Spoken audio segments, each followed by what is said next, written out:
अस्सलाम वालेकुम। मैं उम्मीद करता हूं कि आप तमाम लोग खैरियत से हैं। मेरा नाम है साद रियल उस्ताद से।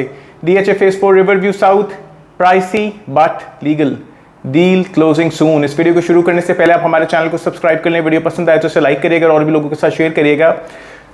किसी भी सोसाइटी का लीगल होना कितना ज़्यादा ज़रूरी है। अगर सोसाइटी लीगल होगी तो सोसाइटी बनाने वाला उसको वक्त के ऊपर डिलीवर करेगा, उसको इस भाग दौड़ में लगना नहीं पड़ेगा कि यार उसकी लीगैलिटी बहुत ज़्यादा ज़रूरी है।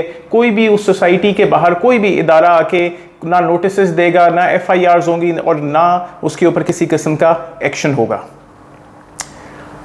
सवाल ये है कि भाई हम इंस्टॉलमेंट बेस्ड सोसाइटीज़ क्यों लेते हैं। इंस्टॉलमेंट बेस्ड सोसाइटीज़ हम इसलिए लेते हैं कि वो हमारी जेब के ऊपर आसान होती हैं। ज़रूरी नहीं कि हमारे पास एक 5 मरले के प्लॉट के लिए भी लमसम पैसे पड़े हों। चलो यार थोड़े से एक्स्ट्रा ले लेना, लेकिन इंस्टॉलमेंट में ले लो, 4 साल में अदा कर देंगे, 3 साल में अदा कर देंगे और ये थोड़े थोड़े पैसे जमा करके एक प्लॉट भी मिल जाएगा। ठीक उसी तरीके से जिस तरह अमूमन हमारे घरों में, आसपास मोहल्लों में कमेटी सिस्टम डाला जाता है कि यार पूरे साल हम पैसा देते हैं और उसको एंड में लमसम अमाउंट हमें मिल जाती है। कभी किसी की बारी, कभी किसी की बारी, लेकिन उसके अंदर डिफरेंस ये है कि कमेटी के अंदर जो पैसे आप डालेंगे आपको उतने ही मिलेंगे। साल के शुरू में अगर 12 लोग हैं, लाख रुपए की कमेटी है, तो आपने 12 लाख रुपए ही दिए हैं और आपको साल के आखिर में, या अगर आपकी शुरू में कमेटी निकल आई तो आपको 12 लाख रुपए ही मिलेंगे। लेकिन यहाँ पे फ़र्क है, इस कमेटी के अंदर आप आहिस्ता आहिस्ता करके पैसे डालते रहते हैं। अगर लीगल होगी हाउसिंग सोसाइटी तो आपको प्रॉफिट मिलेगा 4 साल बाद आपकी जमाशुदा अमाउंट पे। लेकिन अगर इलीगल होगी तो ये भी हो सकता है कि कोई आके उस सोसाइटी के दरवाजे या वो मॉन्यूमेंट्स जो उसने बनाए हों वो तोड़ फोड़ कर दे। Advance legality was always expensive. हर वो सोसाइटी जो पहले से लीगल थी या जिसके तमाम लीगैलिटी के मामलात पूरे थे वो महंगी थी। अगर मैं CDA के सेक्टर्स की बात करूं तो महंगे थे। अगर मैं 18 एलीट रिवेरी की बात करूं तो महंगा था। गुलबर्ग ग्रीन्स की बात करूं तो महंगा था। पार्क व्यू सिटी की बात करूं तो महंगा था। और अगर DHA की बात करूं तो DHA भी भाई महंगा ही है।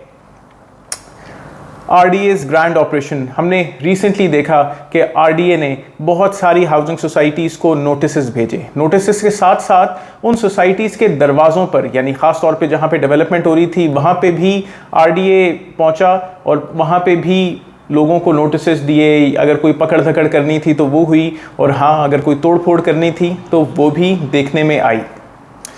DHA phase 4 river view south. वैसे DHA phase 4 river view south तकरीबन अब से 3-1 माह पहले DHA ने अनाउंस किया।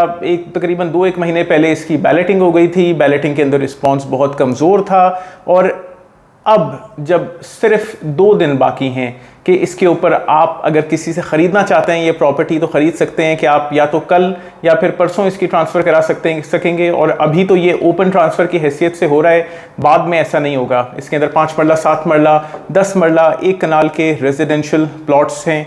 बड़े अभी माइनस, आई वुड नॉट से माइनस, बट थोड़े बहुत प्रॉफिट के ऊपर इस टाइम के ऊपर चीज़ें अवेलेबल हो रही हैं और मिल रही हैं मार्केट के अंदर। जिसके पास ख़ास अच्छा प्लॉट है तो उसने तो अपने नाम पे कर ली है। जिसके पास एक से ज़्यादा ऑप्शंस निकल आए थे तो वो मार्केट के अंदर बेच रहे हैं। DHA ने ये भी आसानी कर दी थी लोगों के लिए कि लोग लमसम के बजाय अब उसको 4 साल की इंस्टॉलमेंट तक लेके जा सकें। एक लीगल सोसाइटी, एक ऐसी सोसाइटी जो कि आने वाली रिंग रोड के बिल्कुल करीब तरीन होंगी पेटेंट सोसाइटीज़ के अंदर। कैपिटल स्मार्ट सिटी भी कुछ ना कुछ लीगल है, लेकिन ये लीगैलिटी सबसे ज़्यादा इस सोसाइटी के अंदर होगी। तो वंस अगेन मैं ये कहूँगा कि सोसाइटी के अंदर अगर आप इन्वेस्ट करना चाहते हैं तो अभी भी आपके पास टाइम है। ज़रूर फ़ोन खड़काएं, देखें अगर कोई बेच रहा है तो इस प्रॉपर्टी को आप ले सकते हैं। ये महंगी होगी लेकिन लीगल होगी और ये वो लीगल चीज़ होगी जो आपको प्रॉफिट प्रोवाइड कर देगी। सो डील इज़ क्लोजिंग सून। अगर आप इसके अंदर कुछ भी इन्वेस्ट करना चाहते हैं, लेना चाहते हैं तो आप हमसे भी रब्ता कर सकते हैं। मैं उम्मीद करता हूँ कि आपको इस वीडियो से फ़ायदा हुआ है तो आप हमारे चैनल को लाइक करें, शेयर करें, सब्सक्राइब करें। अपना बहुत ख्याल रखें। अस्सलाम वालेकुम।